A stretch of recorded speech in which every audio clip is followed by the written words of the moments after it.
I've been holding this in forever. But here goes.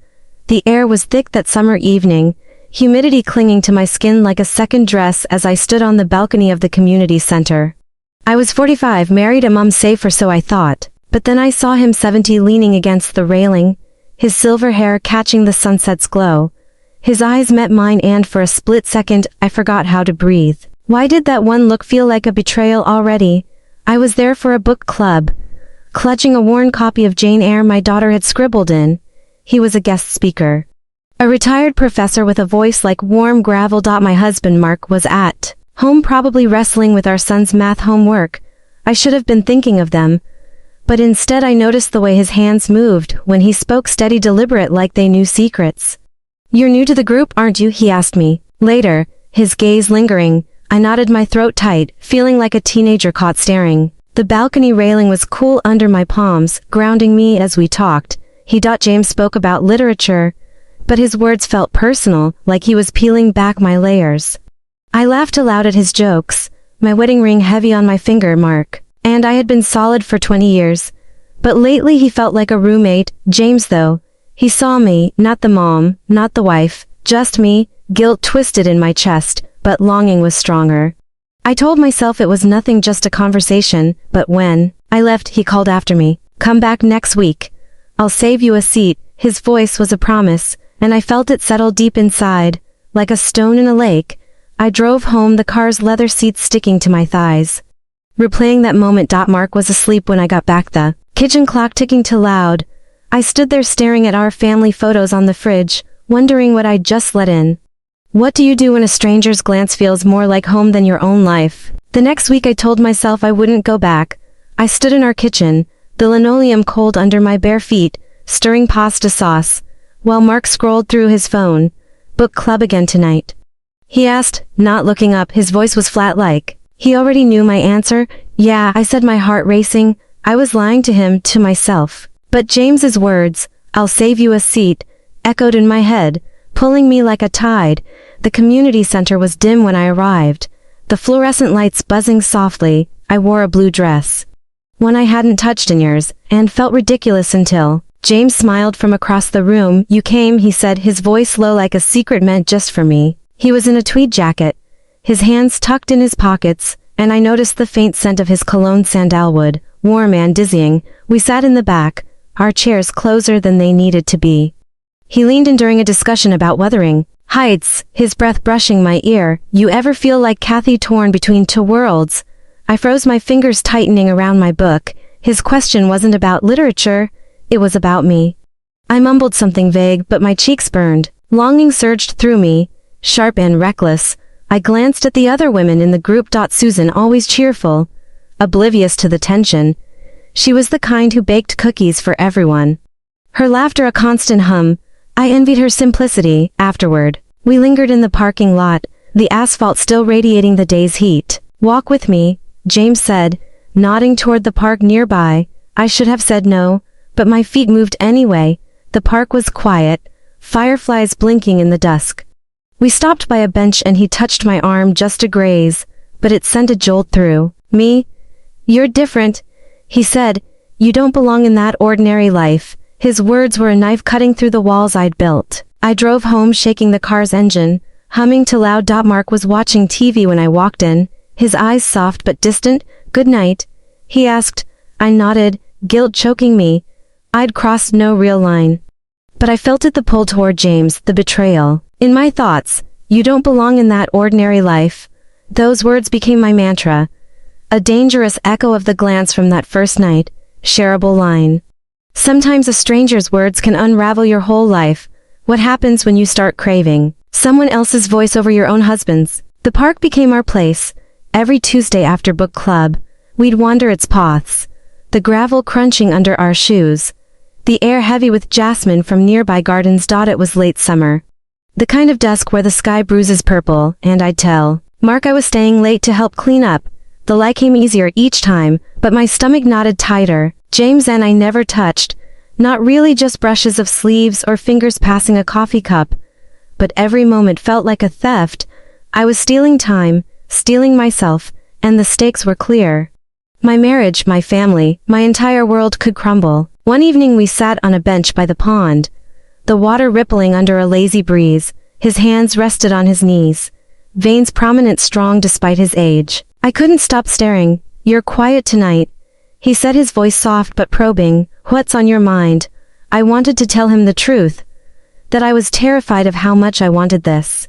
How much I wanted him. Instead, I said, "Just tired. Life's heavy sometimes." He nodded, his eyes searching mine. "You deserve more than heavy, Claire." My name in his mouth felt like a caress, and longing flared so fiercely I had to look away. "Susan caught us once," her cheerful voice slicing through the tension.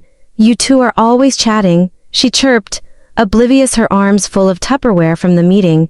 I forced a smile.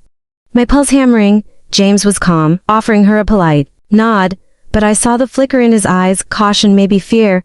We were getting careless. The park wasn't private. Anyone could see us. My neighbor, my daughter's teacher, Mark. The thought of his face, steady, trusting Mark, twisted guilt through me like a blade. Later, James walked me to my car, the streetlights casting long shadows. "We're not doing anything wrong," he said as if reading my mind. His tone was firm, but his hand lingered near mine, close enough to feel the warmth. "Are we?" I asked, my voice barely a whisper. He didn't answer, just looked at me. And that silence was louder than any confession. I drove home, the steering wheel slick under my palms, replaying his touch, his words, the way he'd said my name. The book club's copy of Jane Eyre sat on the passenger seat, a scribbled note from my daughter inside, "Love you, Mom." The echo of that first glance on the balcony haunted me. How had it led me here? What do you do when every step forward feels like a step toward ruin? The air was cooler that September night, a crisp edge to it, as I stood in James's garden. The scent of damp earth and roses thick around me. We'd stopped meeting at the park too risky, and he'd invited me to his house just to talk. He said his place was a small cottage, ivy climbing the walls, a world away from my cluttered suburban home. I told Mark one was at a friend's for a girls' night. The lie burned my throat, but I went anyway, my hands trembling as I parked behind his garage. How had I become someone who sneaked around like this? Inside, the living room was warm, lit by a single lamp. James poured me wine, his fingers brushing mine as he handed me the glass. The touch lingered, deliberate, and my skin hummed. We sat on his love seat close enough that our knees almost touched, talking about books, life, anything to delay the inevitable. But then he said, "I think about you all the time, Claire." His voice was raw, unguarded, and it broke something in me. I set the glass down, my hand shaking, and met his eyes. "I shouldn't be here," I whispered, but I didn't move. He reached for me, his hands, those hands I'd watched for weeks cupping my face. They were warm, steady, knowing. And when he kissed me, it wasn't lust, but something deeper, like he'd been waiting his whole life for this. I kissed him back, my fingers tangling in his shirt, and for a moment, I wasn't a wife, a mother, just a woman alive in her skin. But guilt crashed in, sharp and cold, like stepping into a frozen lake. I pulled back, breathless, my wedding ring glinting in the lamplight. "We can't," I said, but my voice was weak, and he knew it. He didn't push, just sat there, his hands still on me, his eyes searching. "You're not happy, Claire," he said softly. "I see it. Why stay in a life that dims you?" His words cut deep, echoing that first night on the balcony, when he'd seen me, really seen me. But Mark's face flashed in my mind. His quiet kindness, our kids, our home. I stood, my legs unsteady, and grabbed my coat. "I need to go," I said, but as I reached the door he called, "You'll come back, you always do." And I hated that he was right. I drove home under a drizzle, the windshield wipers a steady thump. The vulnerability of that kiss, the truth in his words, left me raw. I'd crossed a line and there was no undoing it. What was I willing to lose for this feeling? Shareable line: one kiss can rewrite your whole life, and you'll never be ready. What happens when you've gone too far to pretend it's nothing? The guilt was a weight I carried everywhere, heavy as the fog rolling in that October morning. I stood in our bathroom, the mirror fogged from my shower, tracing the lines on my face, lines Mark had kissed 1,000 times. I was 45, a mother, a wife, but James's hands had rewritten me. And I couldn't wash that away. The stakes were suffocating. My marriage, my kids, the life we'd built. I heard Mark downstairs, his footsteps steady on the kitchen tiles, making coffee like any other Saturday. How could he not see the traitor I'd become? I avoided his eyes when I joined him, the air sharp, with the scent of burnt toast. "You okay, Claire?" he asked, his voice gentle but probing. He was at the counter slicing apples for our daughter's lunch, his hands steady in a way James's never were. I nodded, my throat tight. But his silence felt like an accusation. He'd always been quiet, Mark, patient, reliable, but now his calm was a mirror reflecting my chaos. "Just tired," I mumbled, pouring coffee I didn't want. He looked at me, his eyes searching. And for a moment I thought he knew. That afternoon I took our son to the park, the same one where James and I had walked. The swings creaked as kids laughed, and I sat on a bench, my fingers digging into the wood. My phone buzzed, a text from James. "Meet me tonight. I need you." My heart lurched. Torn between longing and shame, I typed, "I can't," then deleted it. I didn't send anything, but the pull was there, relentless. When my son ran over, his cheeks flushed, he grabbed my hand. "Mom, you're cold," he said, his voice so trusting. It cracked me open. I was betraying him too. Back home, Mark was on CTE, C for .jpg and .c, watching TV. "Rough day?" he asked, his voice soft. I shrugged, but the guilt was a vice squeezing tighter. I saw James's face in every shadow, felt his hands in every quiet moment. The echo of that first balcony glance haunted me, how it had spiraled into this. I wanted to confess, to spill everything, but the words stayed lodged, choking me. What would Mark do if he knew? Would he fight, leave? I couldn't face either. What do you hold on to when you're slipping away from yourself? The rain was relentless that November evening, drumming against the car roof as I parked outside James's cottage. I told Mark one was grabbing groceries, the lie slipping out too easily, my hands slick on the steering wheel. I shouldn't have been there, but James's text, "I need you," had burned through my resolve. The pull was stronger than guilt, stronger than fear. I was 45, unraveling, and his hands were the only thing that felt like salvation. But the stakes were crushing. One wrong move, and my marriage, my kids, everything could vanish. His porch light glowed through the downpour, and when he opened the door, his silver hair was damp, his shirt clinging to his shoulders. "You're soaked," he said, his voice low, pulling me inside. The living room was warm, the air thick with the scent of cedar from a fire crackling in the hearth. He handed me a towel, his fingers grazing mine, and that touch, deliberate knowing, sent a jolt through me. We stood close, the space between us, electric, and I felt the weight of every choice that had led me here. "Why do you keep coming back?" he asked, his eyes searching mine. I wanted to say, "Because you see me," but instead, I whispered, "I don't know how to stop." He kissed me, then his hands framing my face, and it was fire, passion and shame, colliding, consuming. I pressed against him, the towel falling to the floor, my fingers digging into his arms, but mid-kiss, a car door slammed outside sharp through the rain. I froze, my pulse hammering. "Who's that?" I hissed, stepping back, my breath ragged. James peered through the curtain, his face tightening. "It's Susan," he said, voice clipped. Susan, the cheerful book club queen, always carrying Tupperware and oblivious smiles. What was she doing here? The doorbell rang, insistent, and panic clawed at me. "I can't be seen here," I said, grabbing my coat, my shoes squeaking on the wood floor. James nodded, guiding me toward the back door. "Go, I'll handle it." But as I slipped out into the wet garden, the cold biting my skin, I heard Susan's voice through the window. "James, is someone here?" I saw a car. My heart stopped. If she recognized mine, if she told anyone, the echo of that first glance on the balcony felt like a curse now. A spark that had set my life ablaze. I drove home, the windshield wipers, frantic, shame drowning me. Mark was on the couch when I walked in, the TV muted, his eyes heavy. "Groceries?" he asked, glancing at my empty hands. I mumbled something about forgetting my wallet. But his silence screamed louder than words. Shareable line. "Some choices feel like freedom until they trap you. What do you do when one mistake could cost you everything?" The next morning, the sky was gray, heavy with the threat of more rain, and I stood in our garage, the concrete cold under my feet. The guilt was a living thing now, clawing at my chest. And Susan's voice from last night, "Is someone here?" looped in my head. I'd barely slept, my mind replaying every reckless moment with James, my marriage, my kids, my reputation. They were all on the line, and I couldn't keep pretending this was just a fling. I had to end it or confess, or both. But the thought of facing Mark, of seeing his trust shatter, made my knees weak.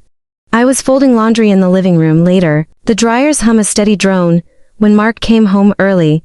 He stood in the doorway, his coat damp, his face unreadable. "We need to talk," he said, his voice quiet but firm. My heart plummeted. The shirt in my hand slipping to the floor. Had Susan said something? Did he know? I nodded, my mouth dry, and we sat on opposite ends of the couch, the distance between us vast. The air smelled faintly of his aftershave, familiar and aching, a reminder of the life I was risking. "Claire, you're not yourself," he started, his hands clasped tight. "You're gone all the time. Distracted. What's going on?" His eyes were steady, searching, and the vulnerability in them broke me. I wanted to lie, to say it was work or stress, but the weight of James's hands, his kisses pressed against my conscience. "I've been lost," I said, my voice trembling. "There's someone else." The words spilled out raw and irreversible, and Mark's face froze like I'd slapped him. He didn't yell, didn't curse, just sat there, his silence louder than any anger. "Who?" he finally asked, his voice barely above a whisper. I told him about James, the book club, the park, the cottage, leaving out the details, but not the truth. Each word felt like a stone building a wall between us. "Do you love him?" Mark asked. And the question gutted me. Did I? Or was it just the way James made me feel? Seen alive? I don't know. I admitted, tears burning my eyes. "But I love you. I don't want to lose us." He stood, walking to the window, his back to me. The rain had started again, tapping the glass, and I saw the echo of that first balcony night, James's glance, the spark that had led to this ruin. "I need time," Mark said, his voice hollow. "I don't know what this means for us." He left the room, his footsteps fading up the stairs, and I sat there alone. The truth, a jagged thing inside me. What do you do when the truth sets you free but breaks everything else? The weeks after my confession felt like walking through fog, every step heavy, uncertain. It was early December now, and I stood on our balcony at dawn, the air sharp with frost, my breath visible in the pale light. The community center was visible in the distance, its roof dusted with snow, and I thought of that first night, James's glance, the way it had unraveled me. That moment was a ghost now haunting me as I tried to piece myself back together. My marriage hung by a thread, my kids sensed the tension, and I was left wondering who I was without the lies I'd told myself. Mark hadn't left, but he hadn't forgiven me either. We moved around each other in the house, polite but distant, like roommates sharing a script. One night in the kitchen, the fluorescent light buzzing, he set his coffee mug down and said, "I'm trying, Claire, but it's hard to look at you." His voice was raw, his eyes tired, and guilt stabbed me anew. I nodded, my fingers tracing the edge of the counter, cold and smooth.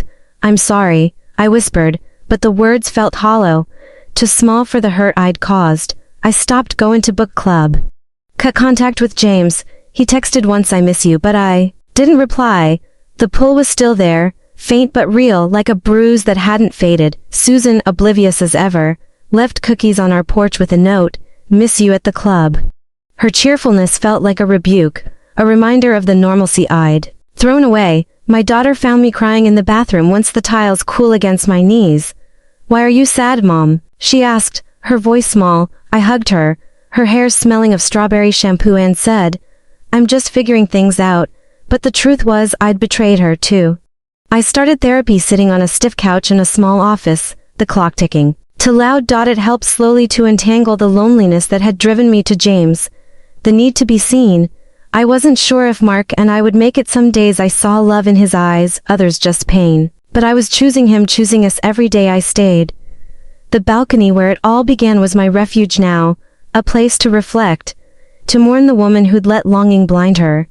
That first glance with James had felt like freedom, but it was a cage I'd built myself. I'm still here, flawed, trying. The question lingers, sharp as ever. What do you do when you've broken your own heart? You've heard what I did, but I don't know what you would have done. Tell me now, tell me now.